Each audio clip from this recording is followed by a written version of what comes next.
திருவிவிலியத்தில் கிறிஸ்துவின் உருவகமாக வெளிப்படுத்தப்படும் கிறிஸ்துவின் சாந்த குணத்தை கொண்டிருக்கும் உயிரினங்களை அவர் மிகுந்த அன்பு செய்தார்.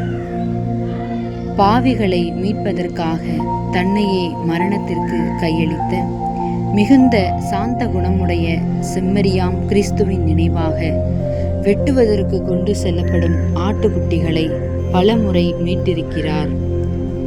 ஒருமுறை இறைவனின் ஊழியர் பிரான்சிஸ் வெரிகோந்தோவில் உள்ள மடத்துறவிகளின் இல்லத்தில் தங்கியிருந்தார். இரவு நேரத்தில் ஒரு ஆடு குட்டியொன்றை ஈன்றது.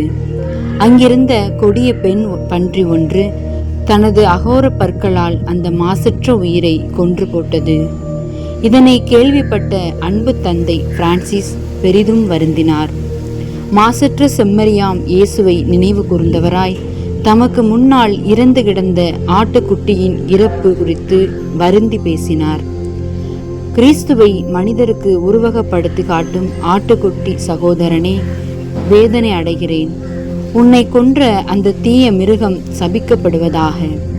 அதன் மாமிசத்தை மனிதர்களோ விலங்குகளோ உண்ணாதிருக்கட்டும் என கூறினார். என்ன வியப்பு! அந்த பெண் பன்றி அக்கணமே நோய்வாய்ப்பட்டது. 3 நாட்கள் துன்புற்ற பின் தன் தீய செயலுக்கான தண்டனையை பெற்றது, இருந்தது. மடத்தில் இருந்த சாக்கடையில் தூக்கி எறியப்பட்டது. அங்கேயே கிடந்து காய்ந்து மரக்கட்டை போல மாறியது. ஒரு மிருகத்தின் கொடூர செயல் இத்தகைய பயங்கர மரணத்தை வருவித்தது என்றால் மனிதர்களின் கொடூர செயல் இத்தகைய தண்டனையை வருவிக்கும். புரிந்து கொள்ளுங்கள்.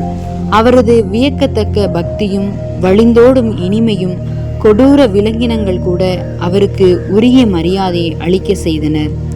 ஒரு சமயம் சியன்னா நகரை சுற்றியுள்ள சமவெளியை கடந்து கொண்டிருந்த போது அவர் ஒரு பெரிய ஆட்டு மந்தையை கண்டார்.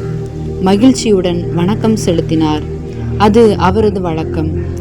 உடனே அனைத்து ஆடுகளும் மேய்வதை விட்டுவிட்டு அவரிடம் ஓடி வந்தனர்.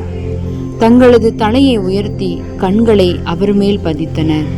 குட்டிகள் மட்டுமல்ல, கடாக்களும் அவரை பார்த்து பெரும் மகிழ்வு கொண்டவை போல அவரை சுற்றி குதூகலமாக விளையாடினர். சக துறவிகளும் இடையர்களும் வியந்து பார்த்து கொண்டே இருந்தனர்.